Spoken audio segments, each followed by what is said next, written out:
Bagaimanakah penilaian dan evaluasi TKN Jokowi Ma'ruf soal debat Capres semalam? Sudah bergabung bersama saya di studio adalah Wakil Direktur TKN Jokowi Ma'ruf, Joni G. Plate. Bang Joni, selamat malam. Selamat malam, Silvi. Kita ketemu lagi, Bang Joni.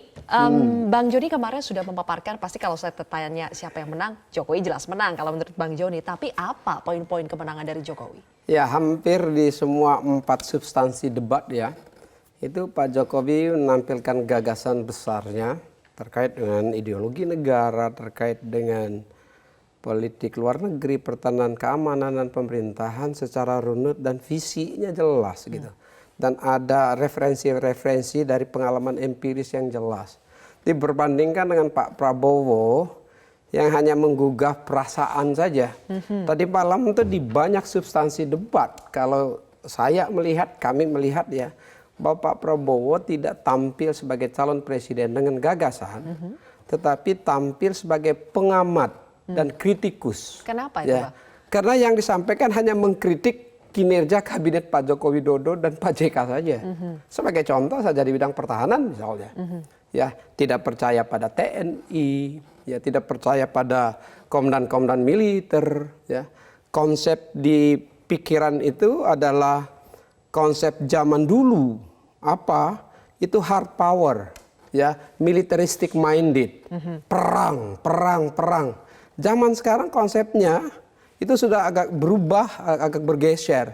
Kalau kita lihat justru dalam defense policy dan global defense policy kita, ya tidak saja hard power untuk menyiapkan alat perang yang kuat, tapi kita juga membutuhkan soft power, diplomasi yang kuat gitu, untuk mengimbangi kekuatan persenjataan. Ya. Kita lihat ya, ada pengalaman. Apakah para pemimpin ini, apakah Pak Prabowo lupa ya bubarnya Soviet Union bukan karena perang fisik, ya, tetapi ideologi, gagasan, kebebasan, Diplomasi begitu ya. Jadi diplomasi penting. Tetapi yang disebut Pak Prabowo, diplomasi kita terlalu nice lah. Kita hanya memerankan peran sebagai nice guy saja. Iya, karena konsepnya itu konsep power. Konsepnya konsep kekuatan. Jadi seperti melihat bagaimana dua kekuatan dunia saat ini misalnya ya, China, Rusia dan Amerika Serikat, atau bahkan sekarang dengan China. Amerika dilihat sebagai yang mempunyai kekuatan pemukul yang begitu besarnya sehingga di diplomasi unggul terus. Oke. Kan itu yang dipikirkan. Ya. Tapi kalau kita lihat Eropa ya, Eropa itu bersatu dalam Uni Eropa ya bukan karena penguasaan wilayah. Ya, tapi karena ingin kebersamaan. Intinya, Brexit pun keluar jika dari ingin Uni Eropa menyelesaikan bukan. suatu masalah, itu pendekatannya tidak selalu dengan hard power, tidak selalu dengan perang. Justru sekarang yang lebih efektif adalah soft power dengan cara Justru diplomasi. kombinasi tentu. Kita juga untuk kebutuhan dalam negeri ya, Oke. kita perlu namanya negara yang harus mempunyai angkatan perang ya, harus punya alat pertahanan yang memadai. Yang tadi malam disebut oleh Pak Jokowi secara jelas sebagai contoh misalnya ya, mempunyai kemampuan surveillance yang kuat. Tapi Ya, apakah surveillance betul, Bang Joni, seperti capacity. kata Pak Prabowo, pertahanan kita saat ini rapuh? Tapi dijawab nanti, kita harus jeda terlebih dahulu pemirsa. Prime Time News akan kembali sesaat lagi. Kembali lagi kami lanjutkan dialog bersama dengan Wakil Direktur TKN, Joni G. Plate. Bang Joni, Pak Prabowo sempat marah semalam ketika katanya ada yang menertawakan ketika Prabowo menjelaskan Indonesia saat ini sedang rapuh pertahanannya. Itu sebetulnya bagaimana ceritanya? Ya, memang betul itu spontan ya dari yang hadir itu setelah melihat Pak Prabowo sebetulnya dia tidak paham lagi atau dia kehilangan informasi terkait dengan apa yang dilakukan oleh TNI. Tidak percaya pada TNI saat ini. Ya. Jadi pada saat dia tidak percaya dengan mengatakan kepada Pak Jokowi siapa yang memberikan masukan-masukan itu, ini kan dari komandan militer, informasi intelijen strategis, ya intelligence, dan itu semua data-data yang harusnya dipercaya sebagai informasi rahasia negara kan. Tapi pada saat TNI direndahkan, informasi strategis direndahkan, dan dia tidak mempunyai solusi untuk itu, kepada siapa dia harus percaya dalam mengambil keputusan strategis militer ya. Waktu dia ngomong, dia bilang aduh rame tertawa, mentertawakan Pak Prabowo, bukan mentertawakan lemahnya Indonesia. Karena apa? Mereka juga tahu Indonesia ini dari sisi kekuatan pemukul, kekuatan militer, ini cukup kuat. Yang paling kuat di ASEAN Indonesia. Indonesia nomor 15 di dunia. Kemampuan pemukulnya kuat. Indonesia punya capability diplomasi yang Berarti juga tidak benar diakui kalau dunia. pembisik-pembisingnya Pak Jokowi itu salah Tidak dalam benar, memberikan salah informasi yang salah. Ini hanya mau untuk mencela dan merendahkan martabat pemerintah dan martabat TNI, look down, merendahkan. Nah itu yang mengakibatkan yang hadir tertawa. Loh kok begini? Ini pengamat apa calon presiden? Kalau calon presiden memang ini, kita kan harus mempunyai pertahanan yang kuat. Ketika itu direspon dengan marah seperti itu, apa ya kemudian menjadi Disitulah yang pemikiran terlihat, TKN? karena diatur oleh aturan KPU, aturan debat ya bagi penonton, makanya tertawanya berhenti. Pada saat aslinya itu keluar dengan reaksi amarah, ya tone yang tinggi, sebetulnya itu mereka mau tertawa lanjut itu.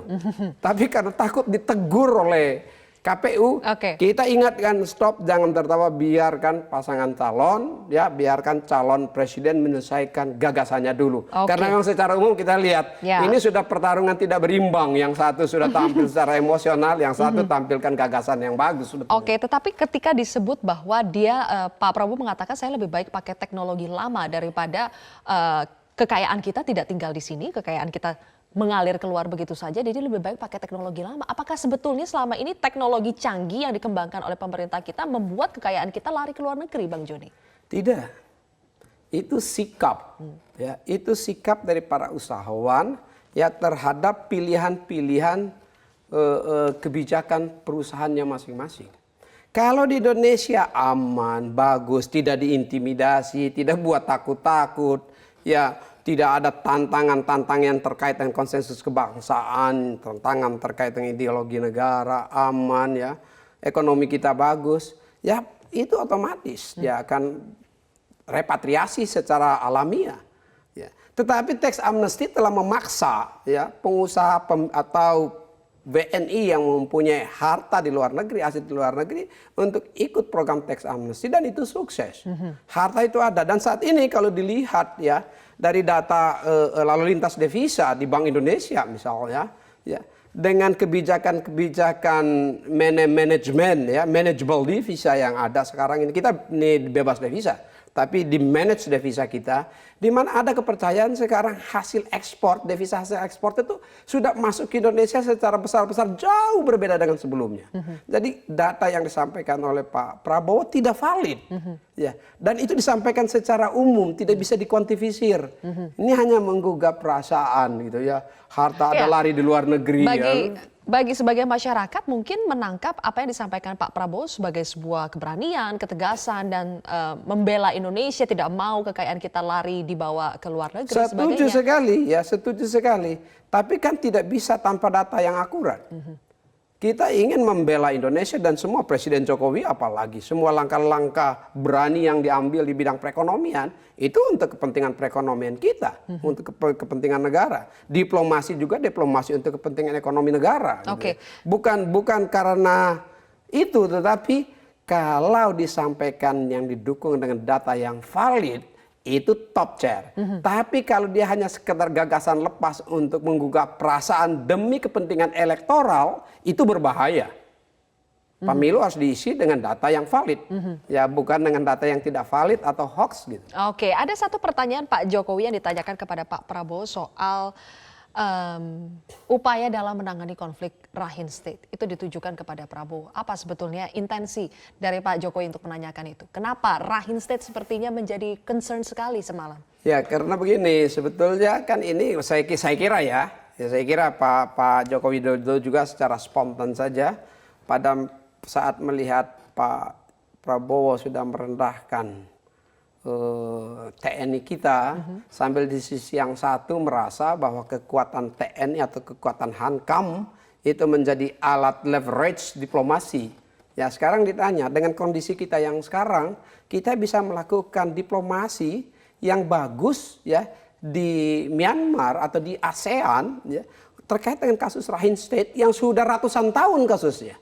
Dan itu didengar, berarti dunia internasional dan regional ASEAN menghormati Indonesia dan melihat pendapat Indonesia yang solutif dalam posisinya tetap sebagai negara dengan pendidikan non-alignment. Tetapi Kita sebenarnya bebas Pak aktif. Prabowo Ya. mengatakan dunia tidak respect, tidak menghormati, terutama Itu kan- Asia katanya tidak itu kan menghormati yang Indonesia dikatakan oleh karena Pak- punya banyak utang, karena negara agraria tetapi masih impor bahan pangan. Betul, ya yang disampaikan oleh Pak Prabowo sesuai persepsinya sendiri. Negara-negara tidak respect sama Indonesia, ini kan kata Pak Prabowo. Coba kata pemimpin dunia, kan kita lihat sendiri apa yang dikatakan oleh pimpinan Bank Dunia, pimpinan IMF, kepala-kepala negara, kepala pemerintahan tentang Pak Joko Widodo, pemerintahan Pak Joko Widodo. Semuanya salut, apresiasi kepada Indonesia. Termasuk diplomasi kita terkait dengan Rakhine State untuk mencari solusi. Ya, dihormati itu. Kita punya persoalan di dalam kesepakatan ASEAN. Ya, di mana masalah-masalah di dalam negeri negara-negara anggota harus dihormati. Nah, kebetulan Myanmar adalah bagian negara-negara ASEAN yang kita harus hormati. Akan tetapi melalui soft power, melalui diplomasi untuk meyakinkan Myanmar untuk kepentingan Myanmar, ASEAN dan dunia, ya, kita selesaikan ini Rakhine State dan saat ini mendapat perhatian. Disitulah saya kira yang harus kita hormati Pak Joko Widodo. Oke, terakhir nih Bang Joni, masih ada satu debat lagi dan ini sudah semakin mendekati hari H pemilihan, sekarang juga sedang berlangsung kampanye terbuka. Untuk menghadapi sisa-sisa waktu ini, akan seperti apa strategi ke depannya, terutama nanti debat soal ekonomi nanti Bang Joni?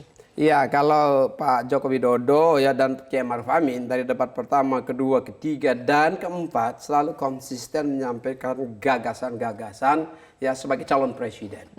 Dan tapi sampai dengan debat keempat saat ini, masyarakat juga punya kesulitan untuk melihat mana sandingan program dari Pak Prabowo, Pak Sandiaga ya terhadap gagasan dan program. Sandingannya mana? Belum ada. Maksudnya yang satu menyampaikan gagasan, yang satu menyampaikan kritik terus. Ya, nah, kritik terus. Dan saya kira ini akan berlanjut. Di debat terakhirnya juga akan kritik-kritik lagi. Tapi Pak Joko Widodo dan Kiai Ma'ruf, kami dari TKN tidak akan tergoda dengan kritik itu. Kami tetap akan menampilkan gagasan karena kami bercita-cita. Pemilu harus berhasil dengan baik, demokrasi kita harus berkualitas. Melalui apa? Rakyat paham siapa yang akan dia pilih melalui program-program yang dibutuhkan oleh rakyatnya. Dan itu ada di Pak Joko Widodo, Kiai Ma'ruf. Sedikit ini menarik ketika Anda katakan kami tidak akan tergoda dengan kritikan-kritikan itu. Apakah pada penampilan debat semalam itu Pak Jokowi kan terlihat lebih kalem? Itu kalem karena tidak mau terpancing atau kalem karena ada juga yang bertanya karena tidak bisa membalas Prabowo? Yang mana yang sebetulnya? Oh, itu sebetulnya karena Pak Prabowo sudah terpancing dan silakan rakyat melihat saja bahwa seorang kepala negara, kepala pemerintahan harus bisa mengendalikan yang pertama dirinya sendiri. Pada saat sudah tidak bisa mengendalikan dirinya sendiri, sebetulnya debatnya selesai di situ. Ya, sebetulnya debat selesai di situ. Terima kasih Bang Joni G. Plate telah bergabung bersama kami.